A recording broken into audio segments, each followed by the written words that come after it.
하나님을 알아간 예배, 노인과 도시 모래창 예배에 오신 예배자 여러분들을 환영하고 축복합니다.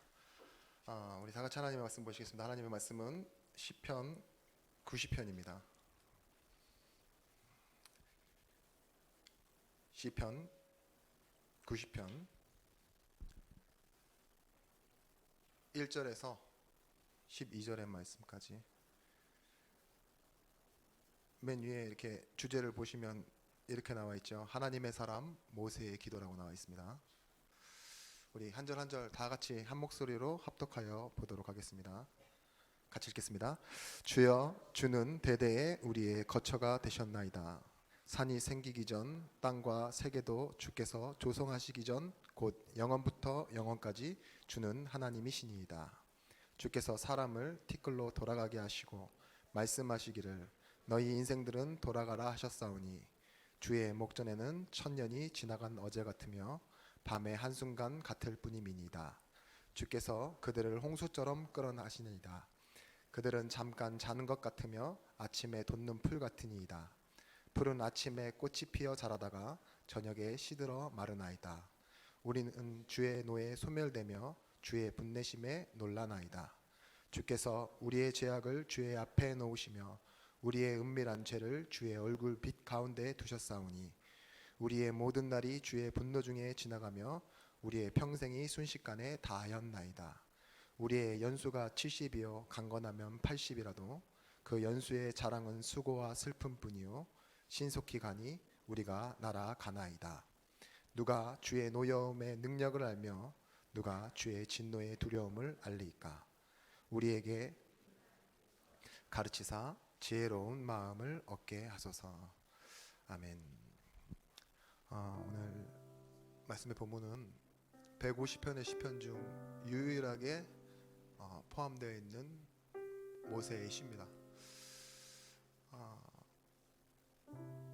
오늘 본문을 위해서 짧게지만 잠시 여러분들에게 설명하면서 여러분들도 한번 생각해 보셨으면 좋겠어요. 이스라엘 백성들이 모세와 함께 광야를 걸을 때 그들의 모습은 어떠했겠습니까?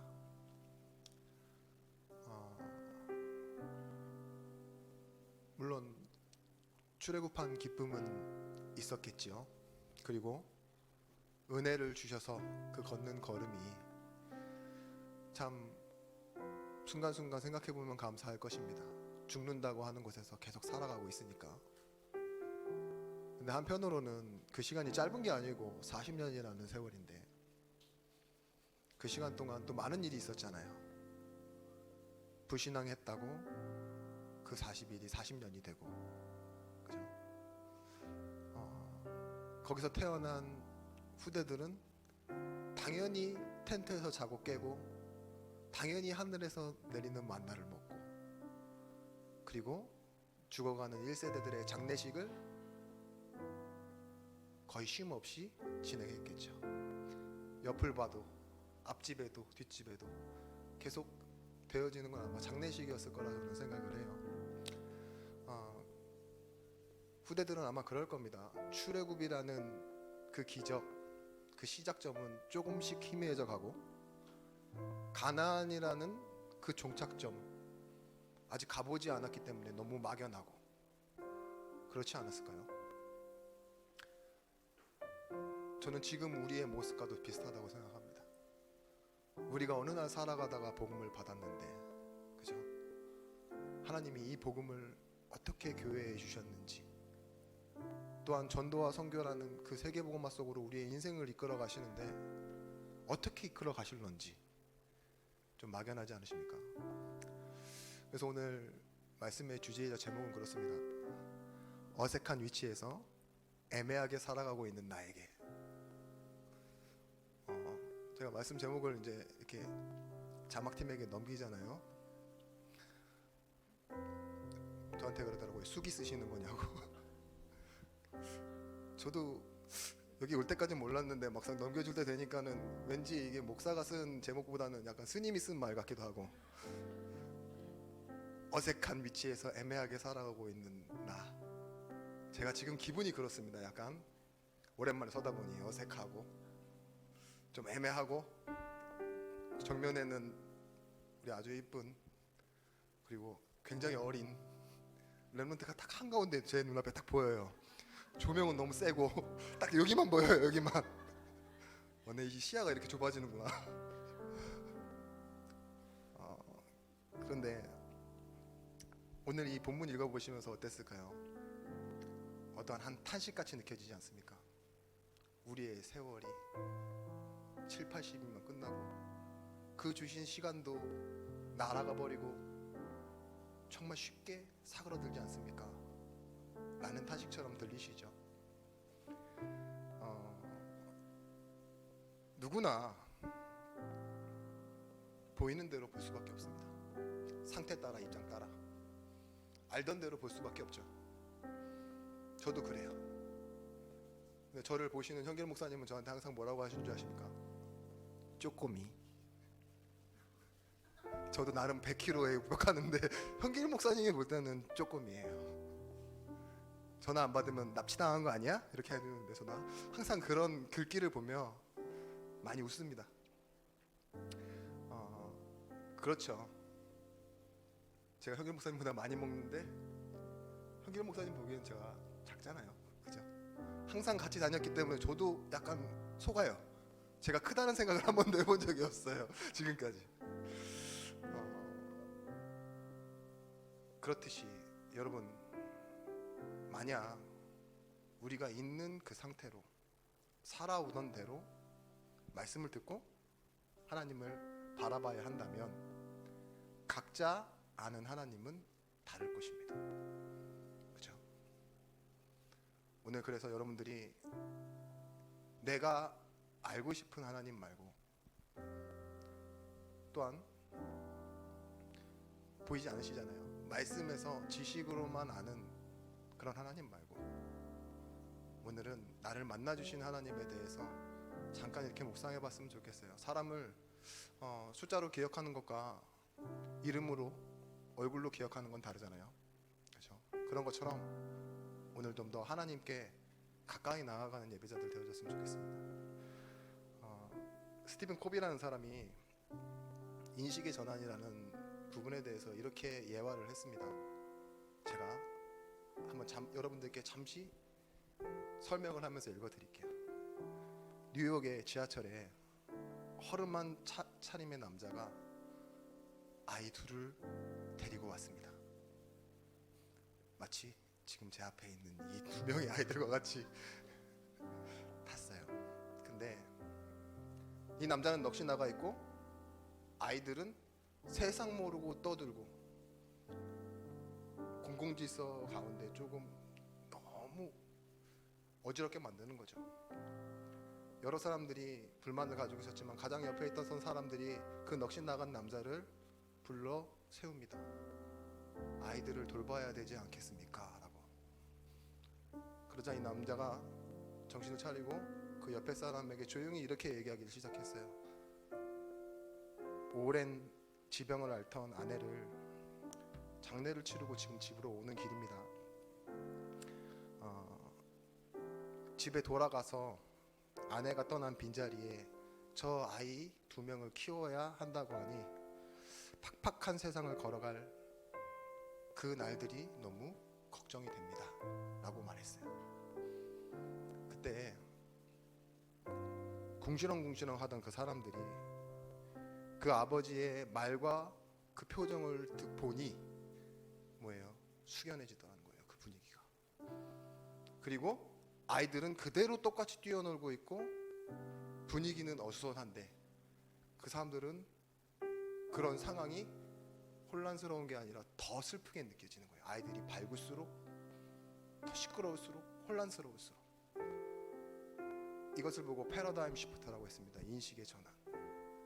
겉의 표면만 보는 것이 아니라 그 속의 내용과 동기를 알게 될 때 우리는 보던 거에 대해서 인식이 전환된다고요. 여러분, 상황은 그대로인데 사람, 내가 바뀐 거죠. 보는 내가. 그런 사람의 고백이 하박국서에서 나옵니다. 하박국이 하나님께 제일 많이 질문했던 말이 뭡니까? 나는 언제까지니까예요. 우리는 언제까지니까? 언제까지 기다려야 됩니까? 라고 말했던 그 고백이 나중 가서는 이렇게 고백됩니다. 무화과 나뭇잎이 마르고 포도나무에 열매가 없으며 외양간 송아지가 없으며 우리의 염소가 없으며 없고 없는데 뭐요? 나는 나의 하나님 여호와로 인하여 기뻐하고 즐거워하리로다. 있어야 될 곳에 있어야 하잖아요. 그게 없어도 뭐예요? 나는 나의 하나님 여호와로 인하여. 다윗도 그런 고백했죠. 내 초점이 여호와가 나의 목자 되신다고 하니까 그 배경 뒤에 있는 건 다 뭐예요? 흐릿하게 보이는 거예요. 그래서 뭐예요? 나는 부족함이 없습니다. 더 원하는 게 없습니다 라고 고백했어요. 우리가 기억해야 될 것은 무엇입니까? 첫 번째, 하나님은요 엉망인 것을 통하여서도 일하십니다. 다른 말로는요 없는 것과 모자란 것이 사실은 우리가 하나님의 계획을 붙잡는 중요한 도구가 된다는 겁니다. 아시다시피 이 광야길을 40년 원망해서 걸었다 하니까 사람들이 그에 대한 보응을 받았다고 생각하는데 그게 아니에요. 무엇이죠? 하나님이 40년 동안 붙들어 매신 겁니다. 40년 동안 끌어안고 계셨잖아요. 그게 사랑 아닙니까? 그게 은혜고. 만나를 왜 주셨는지 아십니까? 필요하니까 달라고 해서 주신 게 아니에요. 원망하니까 주신 거예요. 만나의 시작은 원망이었습니다.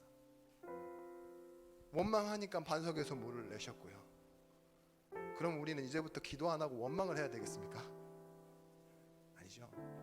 근데 그 원망하면서 주셨던, 그래서 시작하셨던 그 일을 하나님은 광야 생활이 끝나는 날까지 한 번도 끊으신 적이 없어요.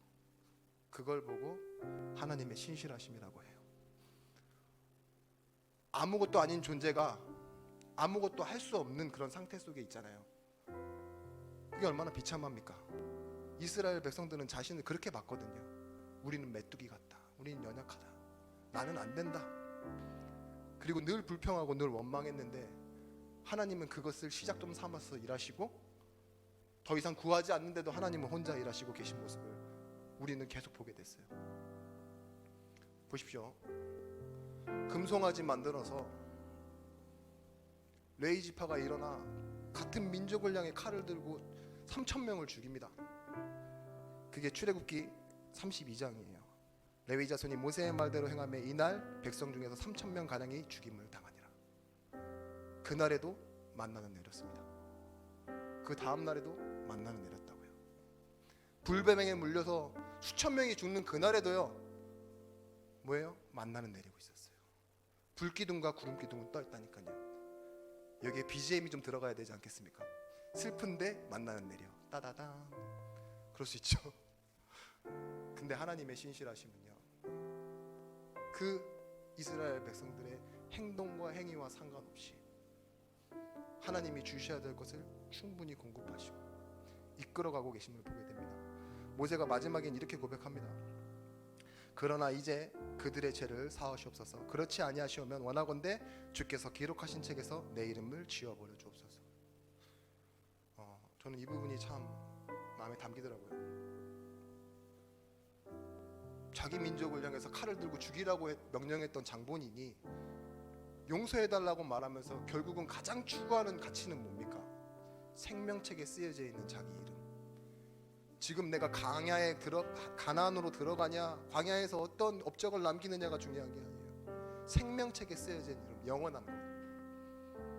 그것을 가지고 하나님께 협상하려고 하는 것 자체가 그만큼 가치 있다는 거 아닙니까? 자기가 생각할 때.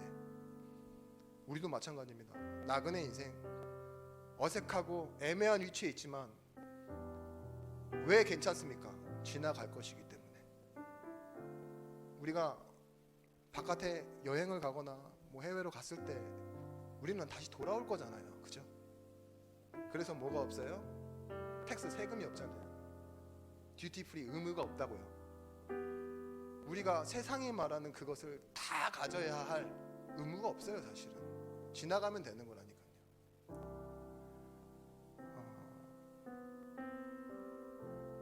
제가 좀 용기를 내봅니다.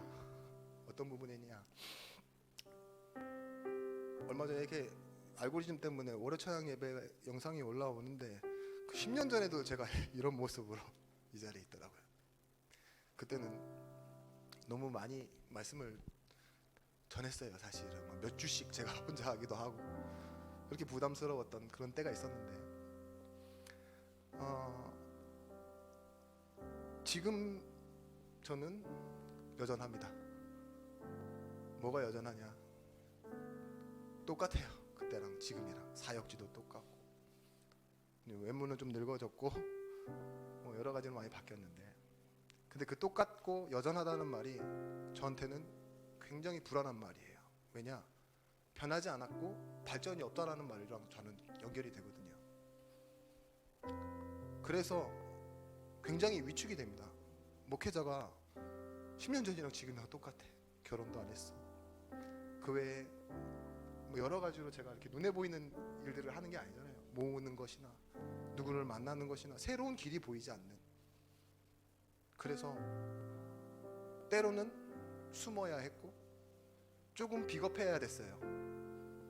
그러다 보니 미안한 일들이 많이 생겨. 근데 저는 그게 저의 시간표라고 생각을 해요. 내려놓으면 되는 거고, 그죠? 그 가운데서도 하나님이 일하시면 보면 되지 않냐, 그런 마음을 가지고 살아가고 있습니다. 여러분은 어떠십니까? 여러분의 이런 약한 부분들을 인정하고 하나님의 흐름 속으로 들어가는 게 쉽습니까? 저는 매주 말씀하고 어떤 때는 뭐 매일 할 수도 있고, 그럼에도 제가 제 자신을 인정하고 하나님 앞에 엎드리기 굉장히 힘들어요. 근데 여러분은 어떠시냐고요?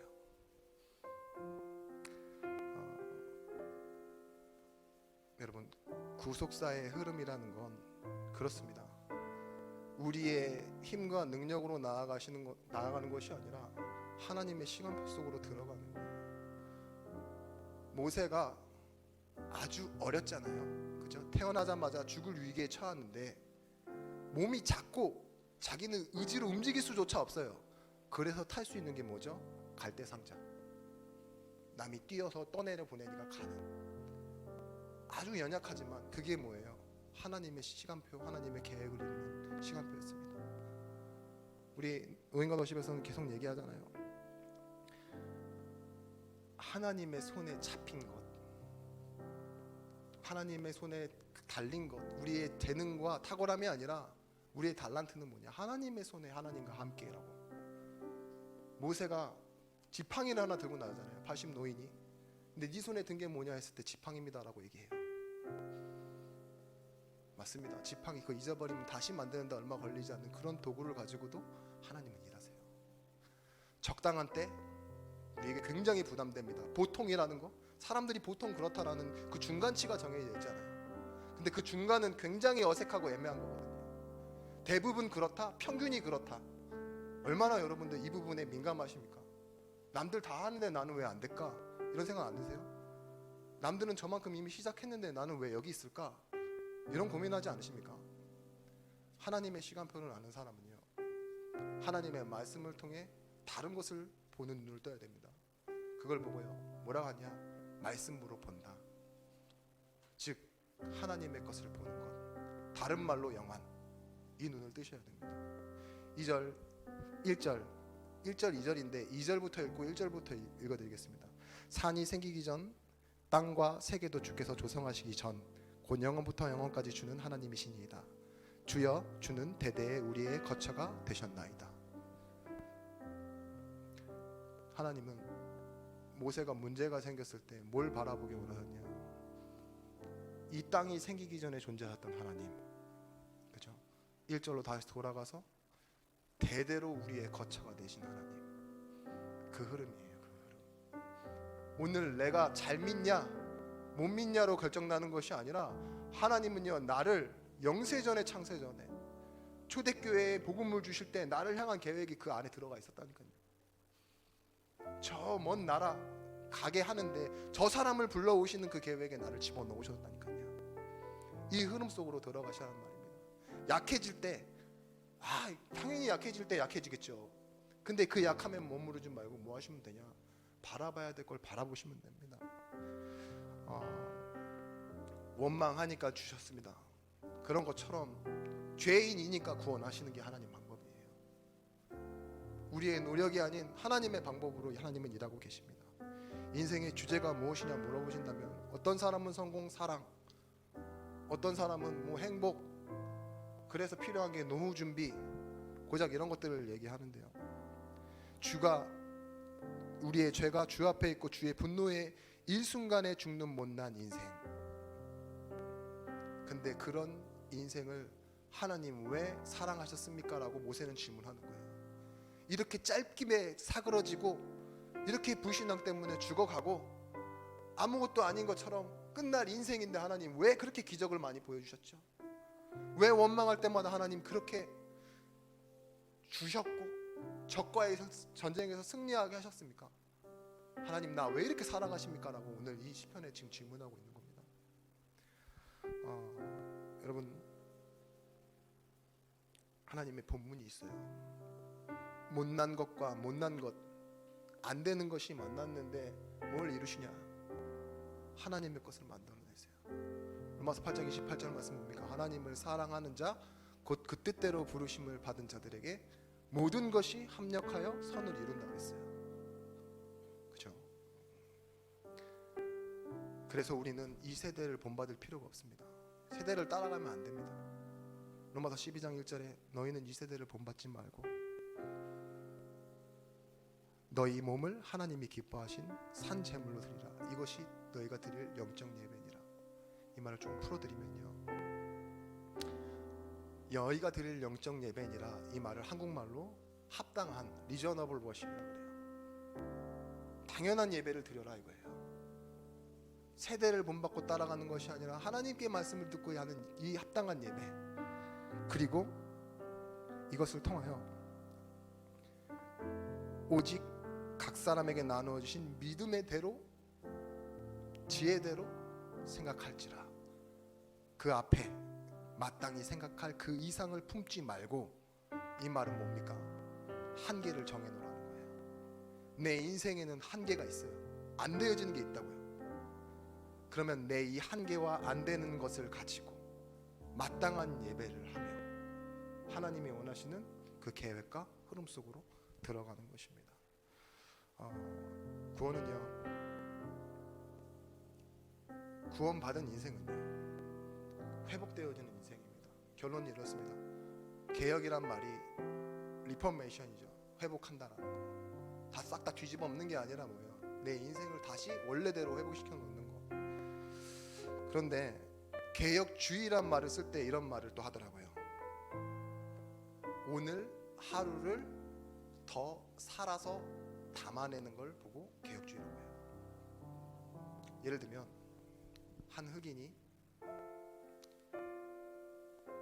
자기의 민족이 겪어왔던 역사가 있잖아요. 차별, 선입견, 오랜 세월간 겪어왔던 그 수모들, 이런 것들이 다 DNA에 들어와 있어요. 근데 이 사람들이 살아가는 가운데 자신이 어느 한 날, 그래, 내가 오늘 좀 현명하게 이 사람들을 다 용서해내겠다 하고 그 사람들, 괴롭혔던 사람들, 그런 사람들이나 차별했던 사람들을 다 용서해내도 그 다음 날은 뭐예요?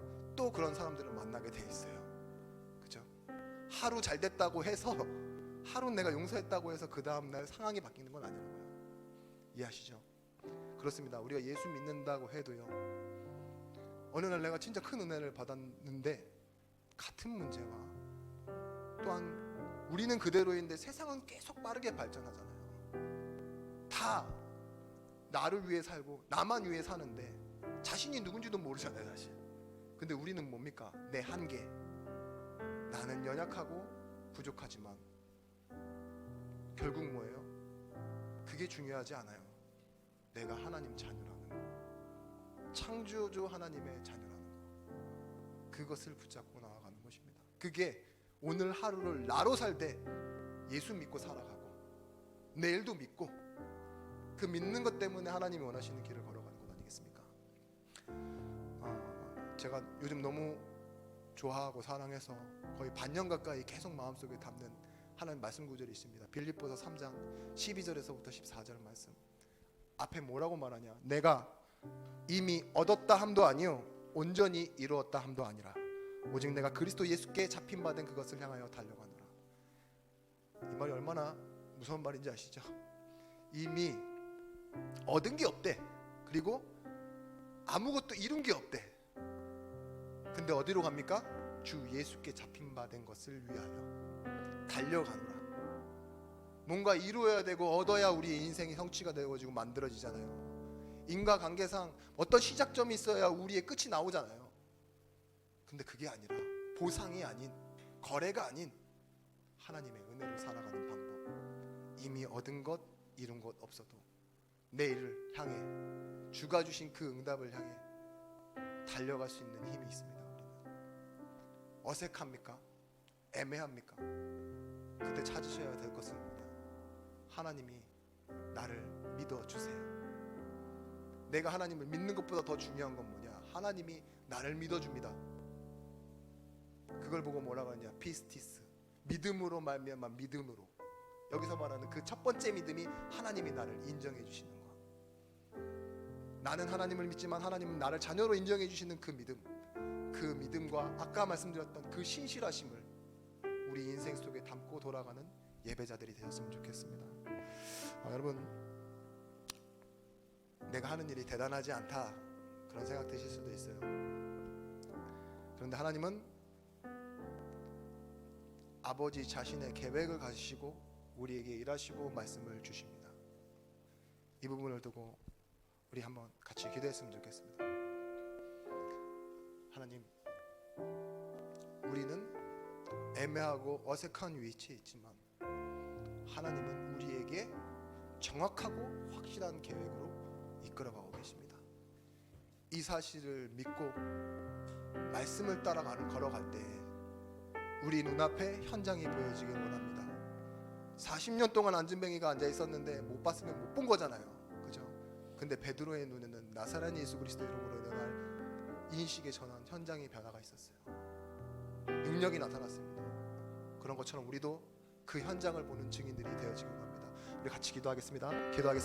하나님, 우리가 현장으로 가기를 원합니다.